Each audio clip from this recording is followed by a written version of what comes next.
Right. Welcome to the story wheel yet again. Gosh, it's been such a quick turning between Litha, summer solstice, and now we're nearly at Lughnasadh, Lammas, first harvest, whatever you want to call it. That time of year where everything's full on, really full on for the farmers, full on for the gardeners. Here. Well, this is why I'm in my work shirt, because I'm working, and I couldn't be bothered getting changed. So I was out harvesting this morning, and after I've done this, I shall be out harvesting again. So we've got tomatoes, beans, corn, courgettes coming out of our ears.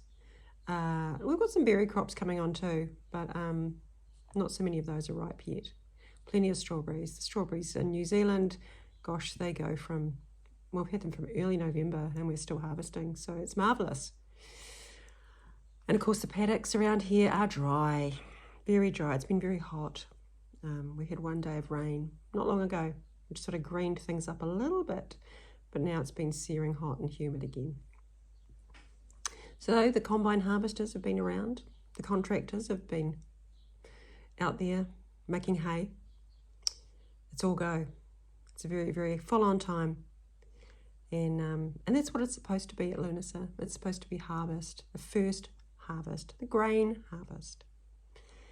And it's hard, and we have to be grateful for what we get.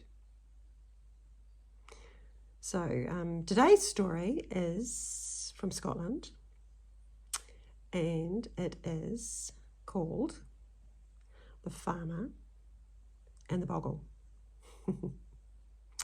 Now, barley is a common arable crop in Scotland, and much of it's used for malting to make whiskey.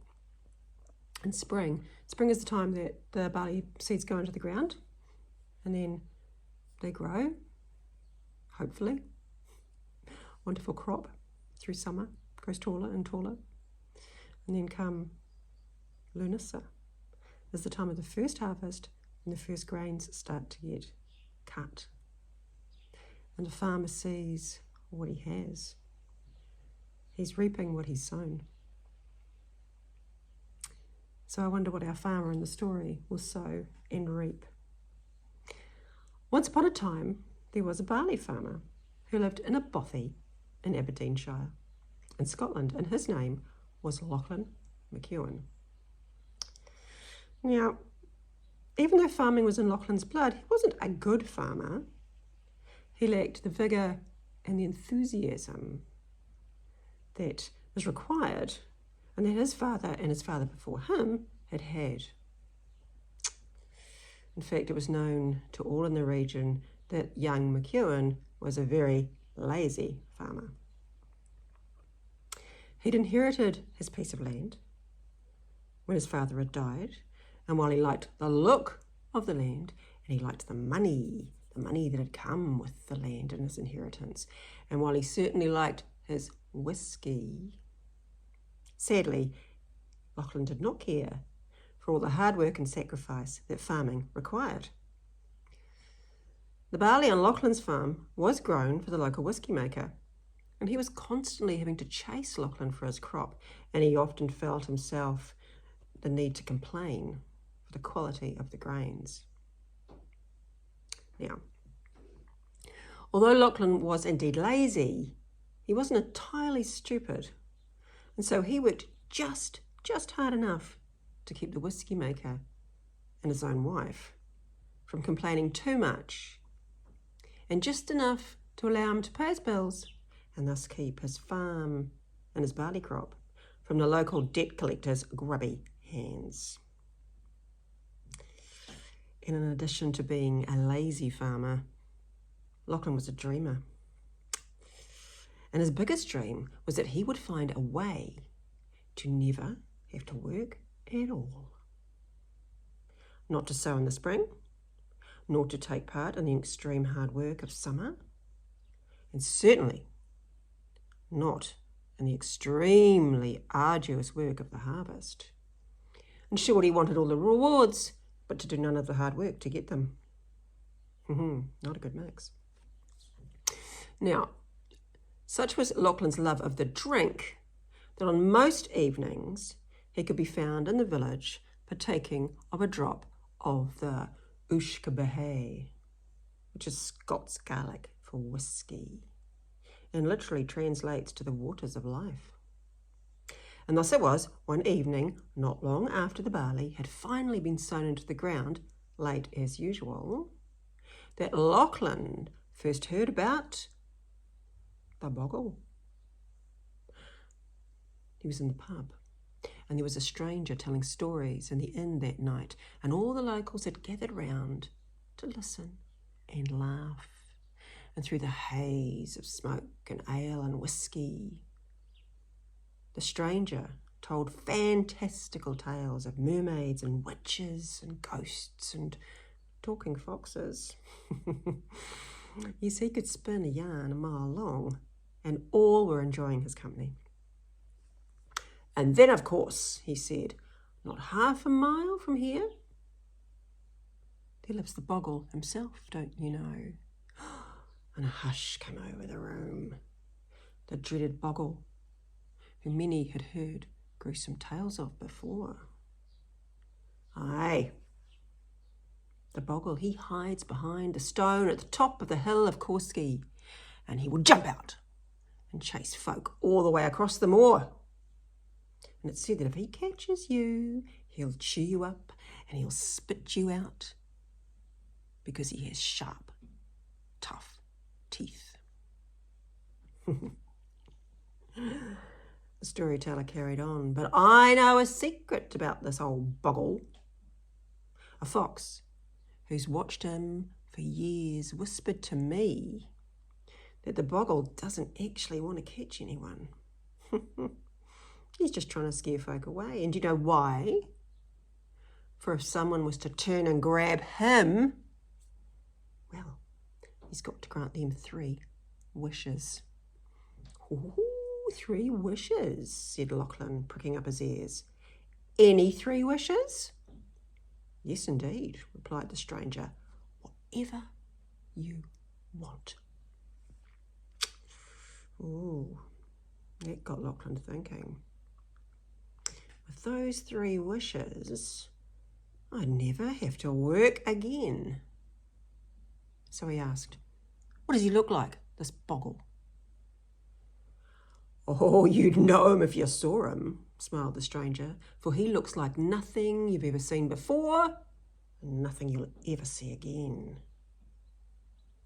Then by all that is holy, stated Lachlan, I'm going to catch that Bogle and get those 3 wishes. You just see if I don't. Ooh. And so it was the next night that Lachlan, after he'd been to the pub and was full of whiskey, he walked across the moor to the top of the hill, and he stood waiting and watching in case the Bogle should leap out from behind the stone. And he waited. And he waited. All night he waited, but the Bogle didn't come. And when he got home the next day, the sun was just starting to rise.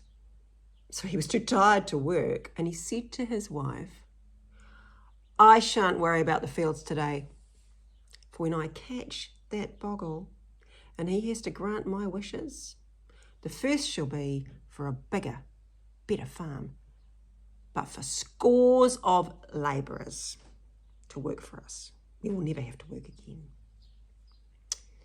And so, after sleeping that day away, and then after another evening spent drinking whiskey, Lachlan again walked through the dark to the Bogle's stone. And again, the Bogle didn't come. So at sunrise, off home he trudged to his very annoyed wife. Don't worry, he said, don't worry, wife, for our new farm, on our new farm, my second wish will be for our crop to be the best in the land. And that Bogle, well, he'll have to grant my wish, and we, my dear, will have more money than we know what to do with. And so, this is how it was. Night after night, Then week after week. And then month after month, Lachlan ignored his crop and his land and his wife. He slept his days, he drank away his evenings, and he went to the stone on the moor at night, hoping to catch that bogle. But you know, that old bogle never came. And one morning close to Lughnasadh, frustrated and exhausted, Lachlan, he returned home. Sunrise as usual. But his home was empty. His wife had gone. And so he looked to his lands and he saw that the fields were rank. Weeds grew tall between the fallen barley, whose heads were rotting. A crop of thistles was all he would have for the Lughnasadh harvest. Such was the state of his farm's neglect for a full season, while he had slept and drunk and chased after those 3 wishes. So all too late, Lachlan saw that his crops and his land and his marriage were all in ruins. So what else could he do? What else could he do but walk to the inn and get a drink of whiskey? And when Lachlan got to the end of the night and he'd spent the only money he had left, he began the long, drunken walk home across the moorlands. But this night, as he passed the stone at the top of the hill, he heard burble and gurgle and a slosh and a slurp. And there, picking his sharp, shining teeth, with a barley stalk no less, was the bogle. "Ha!" said the bogle. "Ha ha!" said Lachlan, who could not believe his luck. "Boo!" said the bogle. "Well, boo to you," said Lachlan. "Aren't you going to run?" asked the bogle. "People usually run when they see me. They run for their lives." "Oh," laughed Lachlan.